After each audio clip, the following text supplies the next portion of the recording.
Alrighty, we'll go ahead and get started. So quickly, I'm going to tell you about this. This is our publication from Extension. So you can stop by the office and get any kind of publication on basically any topic you want at any time. But this one is great, and I love it. So if you start on page 13, that's going to be your dictionary of bulbous plants. And so that's basically going to tell you when to plant it. So this second column here. And so basically just kind of I wanted to point that out to you, that if you're wondering what's something I can plant right now or what's something that I can plant in the spring, you can look there and plan ahead and just see what month you should be planting that in. Okay? You can flip through those. There's a ton in there. It'll tell you how deep to plant it, everything that you need to know.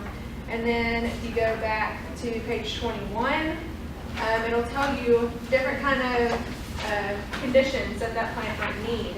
So whether it's moist, whether there's light to partial shade, whether it's in a border or anything like that.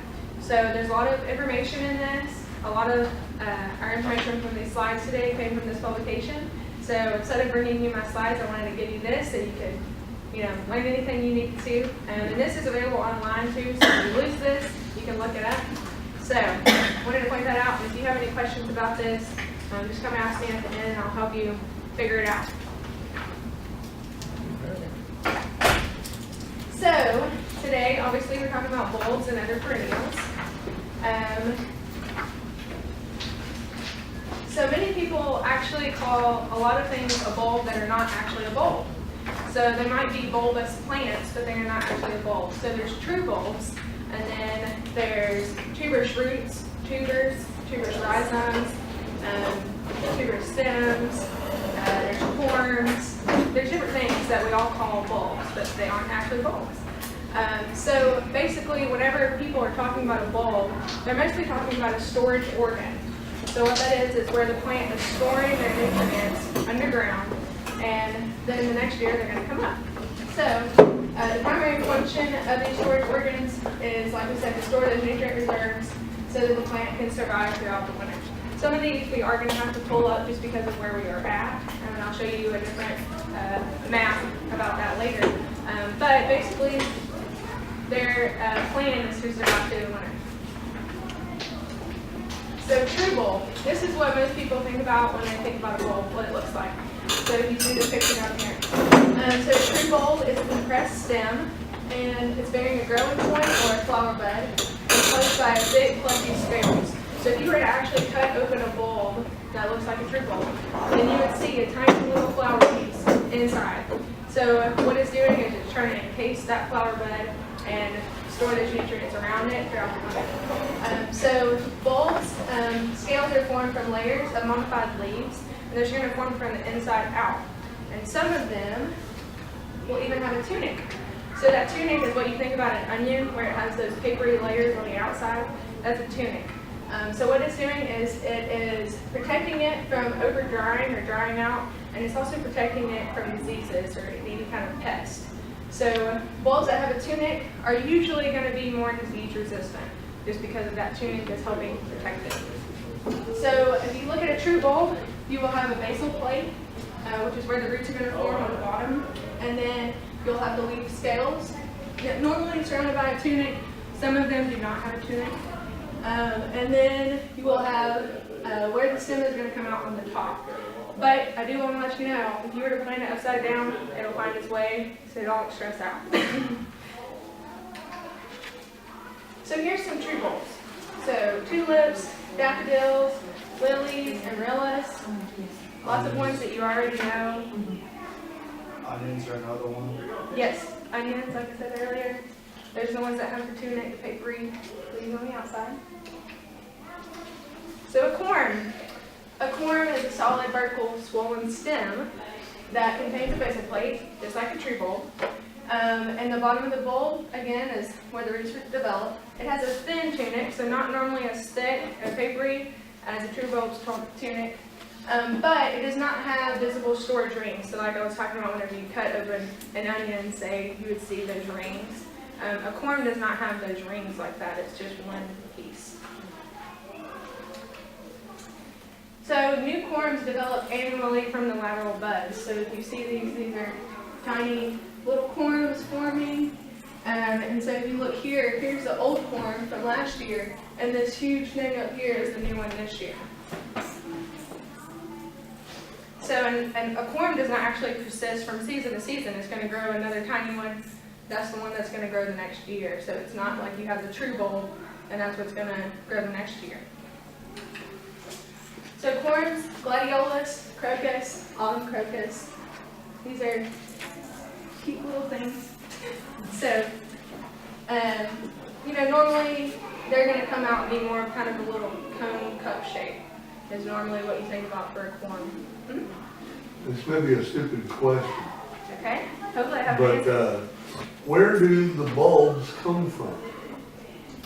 From plants from last year. So Okay, you so can- you get it from, it's like a seed yes, from the plant from last year. Mhm. Because I really didn't know. Here I am teaching a class, and I really didn't know where bulbs come from. yeah, they come from the last year. So Okay. a bulb, typically the leaves, you're going to let them die back. You don't cut them off. So whenever it's done flowering, you do not go cut off all the leaves and everything because you want them to be able to die back, to put all that energy back into the bulb for the next year. And it will be down where the roots are. Mm-hmm. Okay, I got you.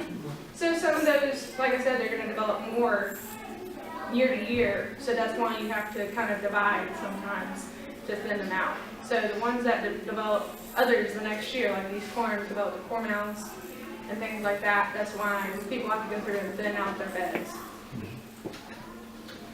Tubers. A tuber is a thickened underground stem, and that bears many eyes or buds on its surface at the nodes. So a tuber differs from a true bulb or a corm because it does not have a basal plate. So it does not have that bottom basal plate where the roots develop from the bottom. The roots just come off everywhere.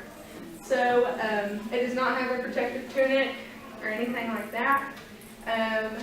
And they grow horizontally below the soil. So your normal tuber is a potato.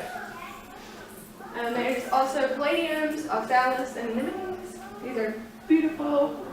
The dark little center, there's also different colors, not just white. Tuberous roots. These are probably my favorite.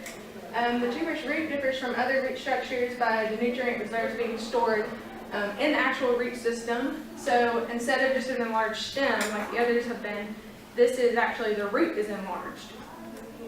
The buds are only present at the crown or the stem end of the root. So what we were looking at, just the tuber, is where the crown is not the only place where the buds can develop. Those buds can develop all over, like you see a potato and there's little eyes all over the potato.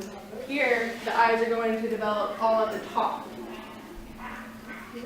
So tuberous roots, dahlias, begonias, ranunculus. These are my favorite, if you can tell from the pictures. So if you can see here, here's the eyes, all right here, kind of bundled together. Here's new tubers coming off everywhere, and then there's the old tuber from last year. So they planted that one tuber with an eye, and then this developed all of these new tubers this year. Wouldn't a traditional yam be a one of the tuberous roots as well? Mm-hmm. Yeah, a sweet potato. Yes. Rhizomes. A rhizome is a swollen horizontal stem below or just below the soil surface. These rhizomes produce multiple eyes, which send shoots above the ground. So kind of like Bermuda grass, how it's just going to spread and make a mat. That's what these do. So these you have to be really careful and kind of thin them out or make an edge so that they don't keep spreading everywhere you don't want them. But they do very well if you want to plant and kind of take over a little spot. They're going to spread much easier than any of these others that you've been looking at. And the roots grow on the underside of these storage organs. So all along it, there'll be roots growing on the bottom. As they send out more shoots, they'll make more roots underneath those.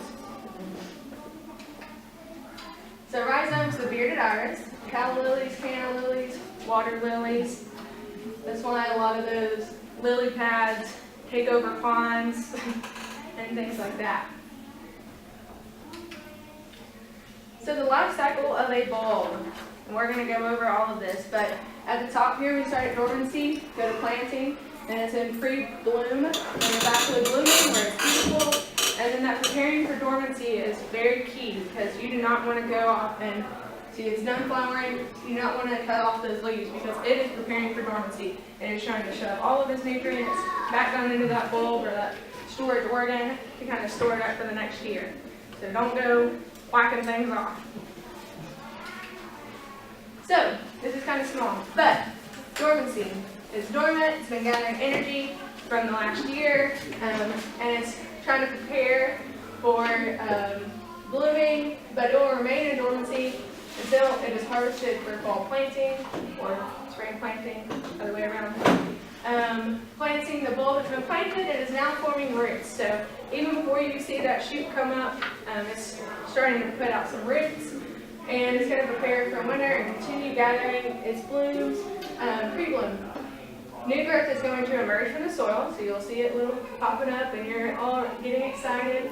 And the soil temperatures, as they start warming up, that bulb's going to prepare. And so as it's starting to warm up, it's trying to push all its energy up. So you really want to watch it and make sure that you don't let any kind of frost come or anything like that. And they're already shooting up, so some people might cover them up if they see them coming up too soon. So like sometimes we have a lot of warm weather and then a big frost. So if you see that yours are shooting up pretty far, you might want to take some precaution and kind of cover them up. Blooming is spent all year, ready for this moment.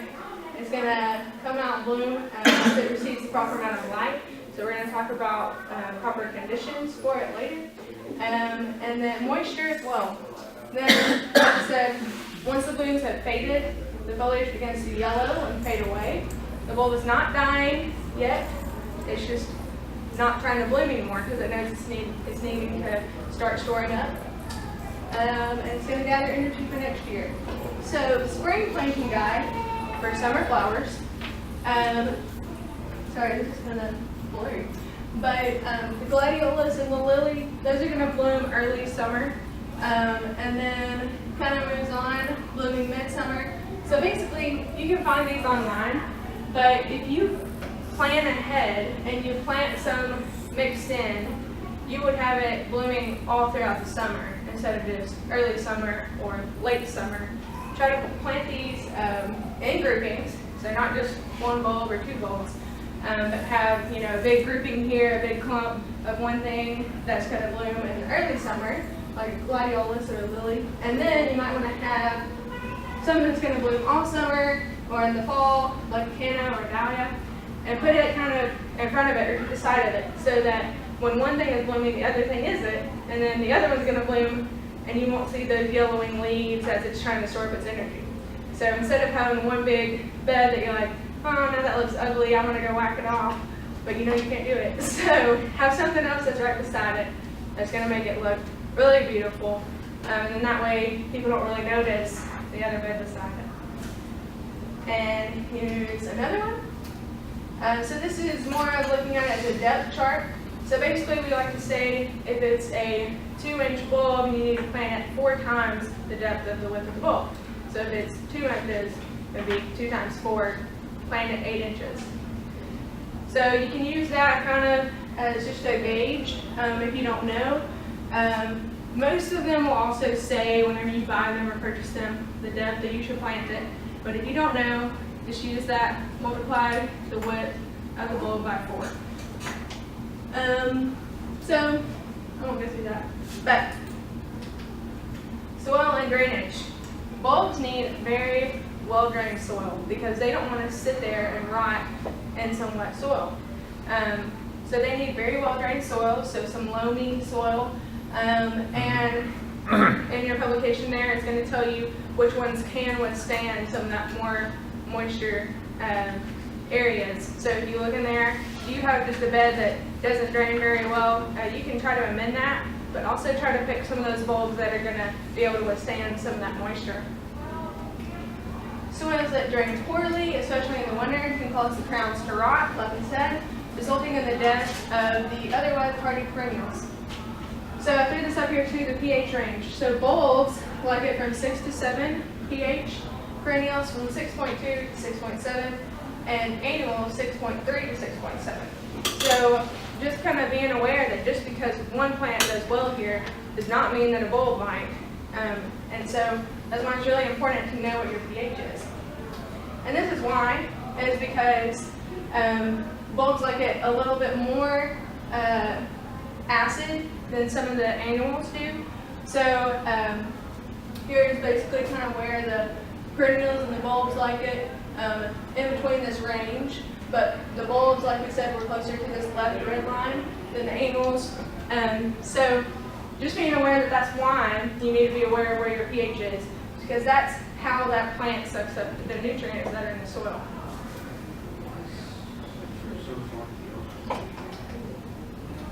Sun or shade. So, sun means that there's at least 6 or more hours of sunlight that that plant is going to receive. And then part shade is half day of sun, so this is the morning sun or afternoon shade. So that can be really important because some plants can't withstand that really hot afternoon sun. So if you're aware of what this plant needs, if it needs part shade, don't put it where the sun is going to be all day long because it can't withstand that. And then just the same shade, north-facing beds shaded by structures or woodlands with minimal direct sun exposure. So they like that indirect light. So just be aware of what your plant needs that you're buying, and if you even have that in your yard available. A lot of people want this certain plant, but their yard won't have that spot for that plant, so it's not going to be that pretty. So you'd be better off getting something that's going to do well in your yard. Here we have the plant hardiness map, and I'm sure a lot of you have probably seen this before, but I wanted to throw this up again and just show everyone that we are in transition zone 7. So whenever you're looking at plants, if they're going to survive and say a 5, that does not mean that we can leave them, here in the same conditions. So they're meant for a colder environment. So our hot afternoon sun would probably scald them like you were talking about. So just being aware of where this plant's supposed to be growing, where you're putting it in your yard, what kind of conditions it needs. So selecting bulbs, buy from a reputable breeder. So just because you go down to Lowe's and you see some bulbs there, if you have never picked out a bulb before, that might not be where you want to start. So just being aware of how to choose bulbs is really important. So if you are going to go to Lowe's or somewhere else like that, and you've never picked out a bulb before, have these things in mind. So an unhealthy bulb would show signs of mold on the surface. It would be an unpleasant odor, so if you smell it, it smells really foul, like decay, probably not good. If it's discolored or if there's soft or mushy spots. So you're trying to make sure that this thing is not trying to decay on you. And signs of rot or very lightweight, so if you pick up an onion or something like that, and sometimes there's one that's super heavy but they're the same size. That one that's really heavy is going to have more nutrients in it typically, because it's stored up more of those nutrients. It tastes better too. Yeah. And then Blemish surfaces. So just kind of check over your bulb. Don't just throw 4 or 5 in a bag and go. Try to look at them, make sure that they're not decaying, make sure they're not rotting. Because what you put in the ground is what you're going to get out of it. So if you're picking out a good bulb, then you might have a more beautiful flower display later. Annuals. I know this class is not about annuals, but I want to throw this up there so you can very easily see the differences. So an annual completes its growth cycle in 1 year, and that's why it's called an annual. To propagate themselves from year to year, they're going to put off seed, like you were talking about. So a bulb does not put off seed like that. It'll typically grow more bulbs or more roots, tuberous roots. If the flowers are cut before the seeds can form, more blooms rapidly grow. So that's why some people tell you to go and pinch off your blooms so that it'll get bushier and bigger, because it's going to put more energy into producing more of a bigger, bushier plant if you're pinching some of those off. And many annuals produce blooms from planting up until frost. Perennials have roots that live through the winter most of the time if they're planted in the right place. And they're able to regrow above ground parts in the spring if that's when they're supposed to be flowering. Some of them flower later in the year like we talked about. And perennials have a shorter bloom period than annuals, but they will bloom continuously if spent flowers are removed. And others will rebloom later in the same season. So there's some that are going to bloom in the beginning of the year and then bloom again. So I'm going to go through some of these really quickly, the ones that are typically not on this publication. Try to find some others that maybe you hadn't seen before, just because it's kind of good to look out at what else is there sometimes. So Virginia bluebells, these are really pretty. They have this big kind of hosta-looking leaf, and then they come up with a big little set of flowers on the top. So they prefer light shade to partial sun with rich soil, and after blooming the foliage begins to die, and then by June they're completely dormant. So these are going to bloom earlier in the year. So like I was talking about, planting something that's going to bloom early and then right beside it planting something that's going to bloom a little bit later might be a good idea. So you can plant these for your early blooming. And then Solomon seal. These are kind of a little bit different. I really like them. They're whitish green or pale green, and they prefer shade and moist soil. So if you have a moist site, this might be something good for you. And they're somewhat drought tolerant when mature. And they form colonies. So like I was talking about, where things like to be in a big clump together, they don't just like one bulb of something. These like colonies, so they're like their friends. So plant a little group of them together. Wild columbine, these are 1 to 2 inches long, yellow and red, and they grow on these long splinter stalks at the top of the plant, so they're going to send off a big shoot with the flowers up there. They like sun with partial shade, so these can go in a little bit more sun than the ones we just looked at. And they tolerate a wide range of soil, except heavy, poorly drained. So if you just have some clay, maybe not, but they can tolerate some other types of soil. And then they reseed readily. Columbine, similar to what we just looked at, but that one was wild. So do best in full sun or partial shade. And they tend to be short-lived. So they're going to bloom, go out there and take your pictures, and then they might be over. But they're really all the time making different hybrids of this one. So that's why I try to put some different colors up here so you can see that you can find those in any color you want, basically. So they're making new ones all the time. Crested iris looks like a funky little thing, kind of like a little star is what I like to think about. And it's a small iris from 4 to 16 inches in height, and it's pale blue, lilac, or lavender, and so kind of your pastels. And it will grow in dry shade, so not a big, heavy, moist shade area like we normally have in Tennessee, but dry shade. And it's going to spread quickly, and again, it's going to form a colony, so be ready for it to have a clump. Coneflower, we have a lot of these out at the demo garden, and they're gorgeous, and they do best in full sun, like we have them out there.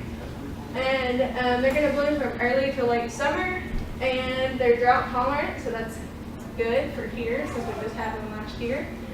And remove the spent flowers to encourage more blooms. So once the flowers are kind of spent, you need to go and kind of pluck those off.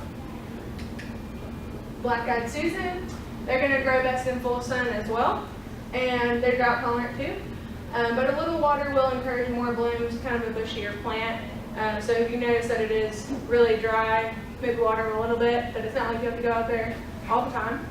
And divide after a few years, because sometimes when some of these plants get too dense, they kind of focus more on producing more foliage to produce a big bushy plant. But if you divide them, then they're going to be happier and they're going to produce more flowers instead of focusing on foliage. And then the Traction American Goldfinch. So if you're really into wildlife, like some of these. Coreopsis, they do best in full sun as well, and deadheading will produce more blooms. The moonbeam variety I wanted to point out is more invasive, so it's going to take over. So make sure that you kind of have an edge. Deadheading, that's where you go and pinch off the spent flower heads. They're good for cut flowers though, because they will kind of last very long, so they're not going to wilt very quickly. Salvia, full sun plants that are relatively drought tolerant. So not quite as drought tolerant as the ones we've been looking at, but still pretty drought tolerant. But they may not survive hard winters. And they are really good for hummingbirds and butterflies and bees, everything like that. So if you really want to attract some butterflies or bees to your garden, I would go with one of these. And blues, purples, and reds come in different colors. I put the purple one up here. That's mostly what you see a lot of the time. Yarrow, low growth habit. So if you had something behind it that was going to grow up tall, this might be good for the front edge, just because it's going to grow a little bit shorter. And the flowers are red, yellow, white, and pastels. It prefers full sun and good drainage. Coral bells, partial shade, and the foliage color during the summer is best in full sun. So if you have it in full sun, the colors are really going to pop a lot more. And it flowers in the late spring. There's a ton of different varieties out there of these. So kind of shop around when you're looking for them. Make sure you find one that you like the best. Indian pink is a clump forming herbaceous perennial reaching heights of 12 to 18 inches. So again, it likes its friends. So plant it in a big clump. And partial to full shade. Biennials, plants which require 2 years to complete their life cycle. So some people, they go out and buy some of these and then they call us, why are these not blooming? Why is this not a big pretty flower like I wanted? Well, did you look at it when you bought it? Like, it's a biennial. So it's going to need 2 years. So you have to be very patient if you're going to plant these.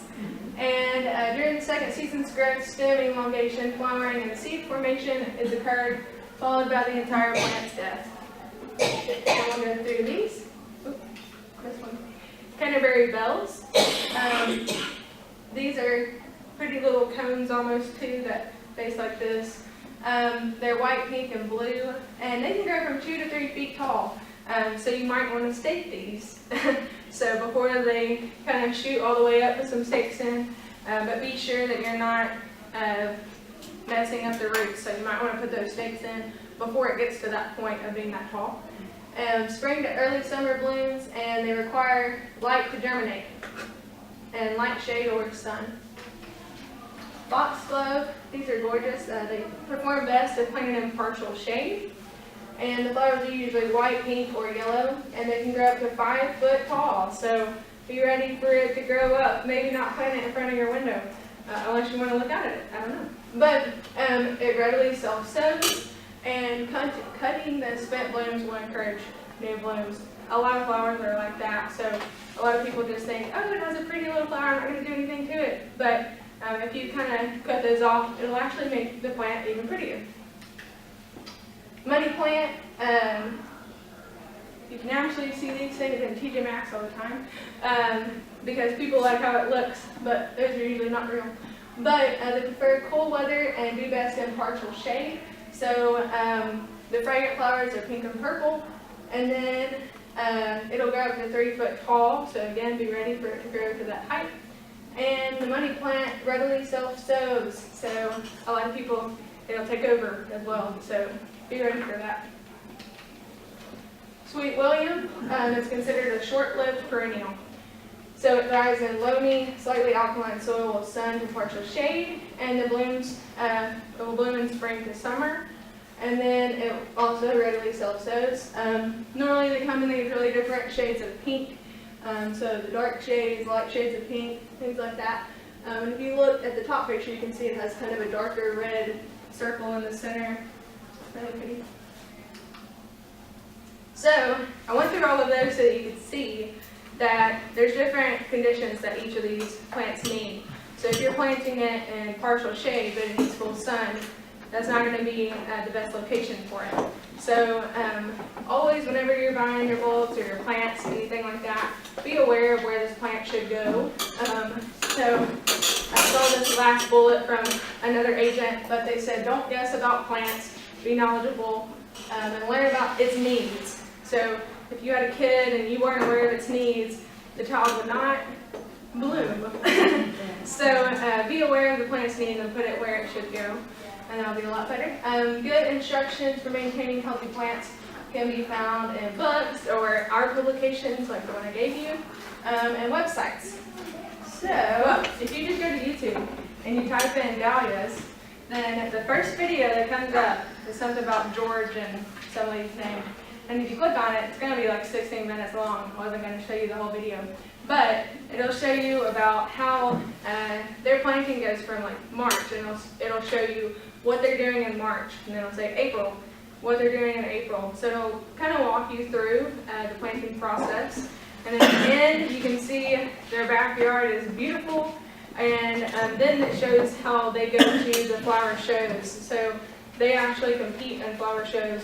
Some other country, I don't know. But it'll show you how that all works, and it'll be beautiful, the display of all these flowers that are competing. So it's really good to show you throughout the year they're always doing something. So go home and watch that since I can't get it to work. Any questions? Yes, homework. What was the name of the, I'm sorry, the video? I think his name is George, but if you go to YouTube and then type in the search for Dahlias, Dahlias, and it's the first video that pops up. Thank you. I'd like to share what I've learned about tulips. Yes. One of the things is that they require a certain amount of cold stratification. Mm-hmm. And if they're planted in the yard and you don't give enough winter cold, they might not repeat the second year. Mm-hmm. Also, squirrels love tulip bulbs, and they will steal those little buggers. Yes, they will. I mean, they'll dig. They dig up, yeah. They'll dig them up. They Yeah. won't bother daffodils because they're poisonous, but tulips. So maybe you can plant those around. Yeah, you can do that. Rachel, the guy's name is Jeff. Jeff, that's How what it is. Jeff and Heather grow dahlias. That is it. 16 minutes, 55 seconds. Yes, yes. It is a great video. You can watch it on repeat. And dahlias multiply quite quickly. Yes. And when you get too many of them, they're edible. Oh, really? Kind of like your mushrooms.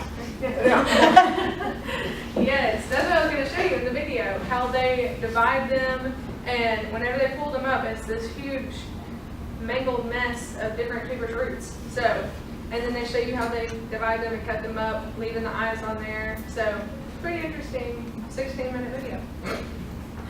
Yes. It says to plant your bulbs, 6 to 8 inches. Mm-hmm. What happens if your dirt is so bad that you can't get down that far? Mulch, Mulch. Yeah, I was gonna say, I would kind of dig as much as you can, I guess, but don't get too far down in there where it's very compacted. And then plant them, and then, like Floyd said, put mulch on top. That's Anything else? I've got a question.